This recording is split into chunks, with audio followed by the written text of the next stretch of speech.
తమ సమస్యలను పరిష్కరించాలంటూ వీఆర్ఏలు గలమెత్తారు.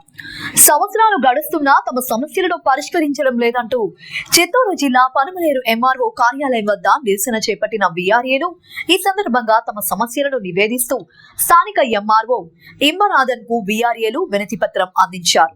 అనంతరం సిపిఎం నియోజకవర్గ నాయకుడు ఓబుల్ రాజు మాట్లాడుతూ గత కొన్ని సంవత్సరాలుగా ఎదుగు బొదుగు లేకుండా కేవలం 11,000 రూపాయల లోపు శాలరీ తీసుకుంటూ ఎంఆర్ఓ కార్యాలయాల్లో పగలు రాత్రి తేడా లేకుండా గొడ్డు చాకరీ చేస్తున్న వీఆర్ఏలను పాలకులు విస్మరిస్తున్నారని దుయ్యబట్టారు. వీఆర్ఏలపై గత వైసీపీ ప్రభుత్వం సీతకన్ను వేసిందని, ఇక మీ సమస్యలు పరిష్కరిస్తామంటూ అధికారంలోకి వచ్చిన కూటమి ప్రభుత్వం సైతం వీఆర్ఏలను ఆదుకోలేదన్నారు. ఇకనైనా వీఆర్ఏల సమస్యలను పరిష్కరించి వారికి నెలకు 26,000 కనీస వేతనం అందించాలని డిమాండ్ చేశారు. రాష్ట్ర వ్యాప్తంగా రెవెన్యూ డిపార్ట్మెంట్లో గ్రామ స్థాయిలో అట్టడుగు ప్రజలకు సేవలు అందిస్తున్నటువంటి గ్రామ రెవెన్యూ సహాయకులు వీఆర్ఏలు అనేక సమస్యలని ఎదుర్కొంటున్నారు.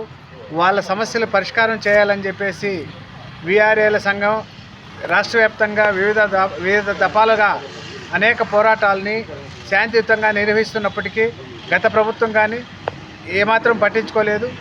మేము అధికారంలోకి వస్తే వీఆర్ఏలకు పే స్కేల్ అమలు చేస్తామని చెప్పి వాళ్ళ ఉద్యోగ భద్రత కల్పిస్తామని చెప్పేసి నామినీలను ఎవరైతే పనిచేస్తున్నారో వాళ్ళకి వీఆర్ఏలుగా ప్రమోషన్ ఇస్తామని చెప్పేసి, అంతేకాకుండా వీఆర్ఏలకు కనీస వేతనం 26,000 రూపాయలు అమలు చేస్తామని చెప్పేసి ఎన్నికలకు ముందు కూటమి ప్రభుత్వంలో ఉన్నటువంటి నాయకులు వాగ్దానం చేశారు.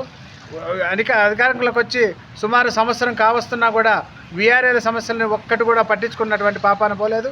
అందుకోసమే ఈ రాష్ట్రంలో ఉన్నటువంటి వేలాది మంది వీఆర్ఏలు 5వ తారీఖున విజయవాడలో ఒక సదస్సు నిర్వహించి రాష్ట్రంలో జరగబోయే ఈ యొక్క ఉద్యమానికి అక్కడ ప్రణాళికని సిద్ధం చేశారు.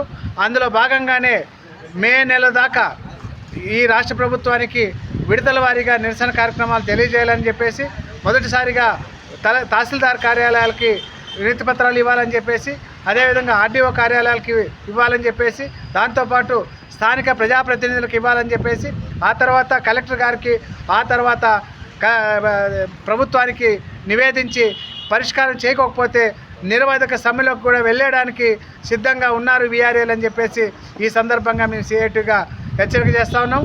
అంతేకాకుండా కనీసం 8 సంవత్సరాలు పూర్తయింది, వీళ్ళు 10,500 రూపాయల జీతంతో వాళ్ళు పనిచేస్తున్నారు. మిగిలిన వాళ్ళకి అనేక ప్రభుత్వంలో పనిచేస్తున్నటువంటి ఉద్యోగులకి ప్రతి సంవత్సరం డిఏ పెరుగుతూ ఉంది. వాళ్ళకి ప్రతి సంవత్సరం పిఆర్సీ వేస్తూ ఉన్నారు. అలాంటిది వీఆర్ఏలకు ఒక్కరికి కూడాను పిఆర్సీలో అవకాశం లేదు. వీళ్ళకి కనీస వేతనాలు అమలు కావడం లేదు. వీళ్ళకి పిఎఫ్ ఈఎస్ఐ సౌకర్యాలు లేవు. వీళ్ళకి ఉద్యోగ భద్రత లేదు.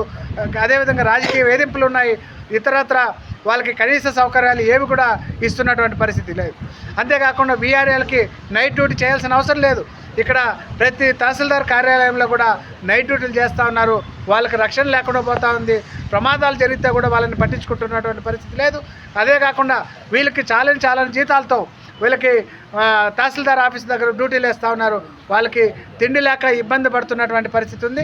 వీటన్నిటిని ఈ ప్రభుత్వం, మేము చాలా పేదవాళ్ళ కోసం మా ప్రభుత్వం వచ్చింది, మేము ఉన్నామని చెప్తున్నటువంటి ఈ కూటమి ప్రభుత్వం కనీసం రెవెన్యూ డిపార్ట్మెంట్లో మూల స్తంభాలుగా ఉన్నటువంటి వీఆర్ఏలకి వీళ్ళ సమస్యలు పట్టించుకోకపోవడం అనేది చాలా దుర్మార్గమైనటువంటి చర్య.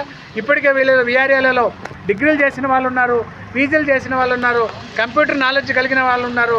ఈ రెవెన్యూ డిపార్ట్మెంట్లో 70% మంది 70% ఖాళీలు డ్రైవర్లు కానీ, రికార్డ్ అసిస్టెంట్లు కానీ, జూనియర్ అసిస్టెంట్లు, వీఆర్ఓలు తదితర పోస్టులు ఖాళీగా ఉన్నాయి.